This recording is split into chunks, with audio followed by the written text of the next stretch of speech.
है, तो योजना आज आई नहीं है। एक बात हम सबको समझना पड़ेगी कि कोई भी योजना का प्रस्ताव बनाया जाता है, एक समय ऐसा था जब वो प्रस्ताव बन जाता, सरकार अगर स्वीकृत कर देती तो किसानों को बिना बताए वो जितने पैसे देते उतने पैसे देकर के उनको अपनी जमीन देना पड़ती। लेकिन ये योजना अगर प्रस्तावित है, स्वीकृत नहीं है। एक बात, प्रस्ताव बनाने का काम सरकार का है, कई प्रस्ताव बनते हैं, कई हमारे पंचायतों ने प्रस्ताव, ये सरपंच साहब बैठे नए पुराने, यहाँ रोड को प्रस्ताव देते, वहां को दे, कितनी स्वीकृति आई होगी भाई? 20 आपने प्रस्ताव बनाए तो 5 स्वीकृति होगी, और जो प्रमुखता से उसमें सबकी सहमति हो। इसी तरह से ये प्रस्ताव बनाया गया और उसमें एक सबसे महत्वपूर्ण लाइन रखी गई है कि अगर उस क्षेत्र के किसान चाहेंगे तो यह योजना प्रस्तावित की जगह स्वीकृत की जाएगी, नहीं चाहेंगे तो नहीं होगी। पहली तो बात यह है। दूसरी बात, जो बरगलाने का काम करते हैं, एक रोड निकाला जा रहा है, उस रोड के मतलब उसमें भी रोड निकले, अगर उसमें प्रस्ताव ये अगर आप सब सहमति देते हैं वो हो जाती है, तो मैं ये नहीं कहता हूं कि अब हमें नहीं करना, सब किसानों की बात है। पहले तो मैं ये कह दूं कि मैं आप सबके साथ हूं, जो किसान कहेंगे उसमें सबसे पहले आपके साथ। और इस बात को आपकी भावनाओं से अवगत माननीय मुख्यमंत्री जी को भी करवा दिया। उस योजना में भी कई तरह की बातें थी जो मैंने प्रवास के दौरान अलग अलग जगह जाकर के सब किसानों से बात करी, चाहे हम देना चाहें तो 2 गुनी राशि, 4 गुनी जो भी होती हो, इसके अलावा डेवलप प्लाट वाली बात हो, उसके अलावा राशि कई तरह की उसमें हमारे लिए ऑप्शन थे। लेकिन ज्यादातर हमारे किसान साथियों के अगर उसमें मनसा नहीं है तो सबसे पहले हम किसान पुत्र है, किसान के बेटे हैं, तो सबसे पहले अगर प्राथमिकता है तो हमारी किसान साथी है।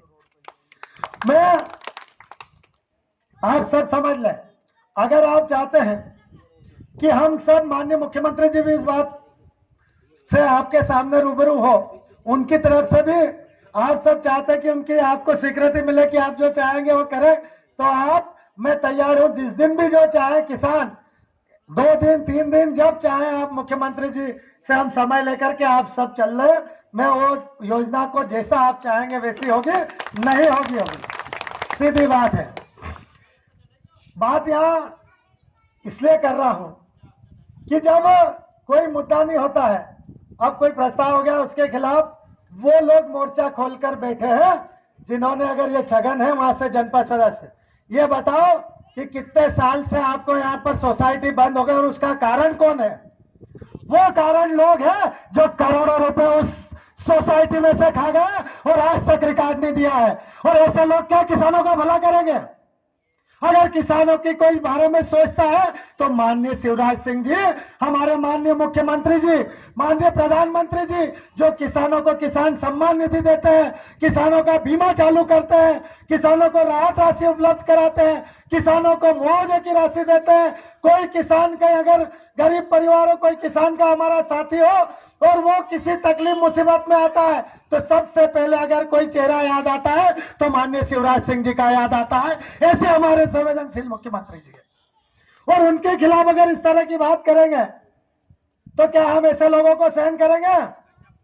भाई, हम जो हमारा काम करना चाहते हैं, जो हमारे नेता सुनते हैं, उन नेताओं को हम अपनी बात कहें।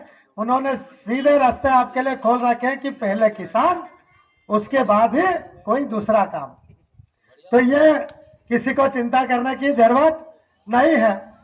मैं, कई तरह की बातें हैं, कई हमारे क्षेत्र के काम भी हैं, बहुत सारे ऐसे जो हम व्यक्तिगत रूप से करेंगे। इन्होंने 2 चीजों की मांग रखी थी। देखो, अभी एक और बात है, अध्यक्ष महोदय,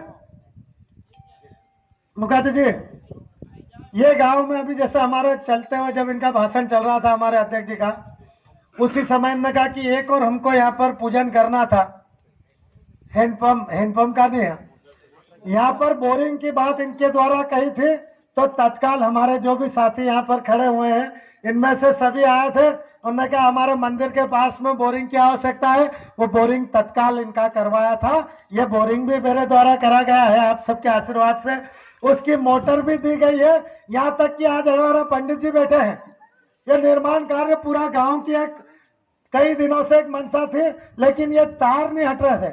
जिन तारों के नीचे उनको हटाया गया है वो भी आपके बेटे के द्वारा ही करा गया है।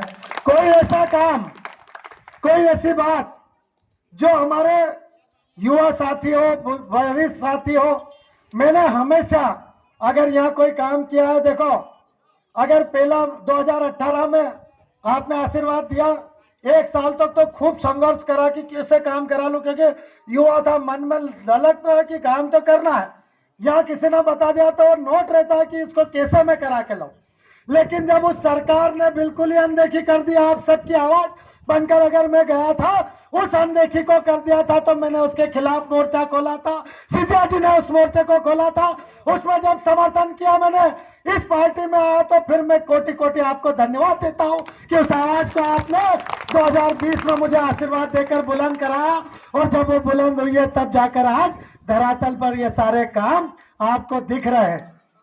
तो मैंने हमेशा न एक नेता के रूप में, न एक विधायक के रूप में, बल्कि एक बेटे के रूप में, एक भाई के रूप में, और हमारे कई साथियों के एक दोस्त के रूप में ही काम किया है। और विश्वास दिलाता हूं कि जब भी आप याद करोगे मुझे किसी मुसीबत में, चाहे सार्वजनिक हित की बात हो, व्यक्तिगत हित की बात हो, तो ये एक भाई के रूप में और एक छोटे दोस्त के रूप में आपको मिलूंगा, और हर समय कंधे से कंधा मिलाकर आपके साथ। मैं इस अवसर पर, अब ज्यादा लंबी बात हो गई, पहले भी सुन ही लिया है सबके, फिर से आप सबको प्रणाम करते हुए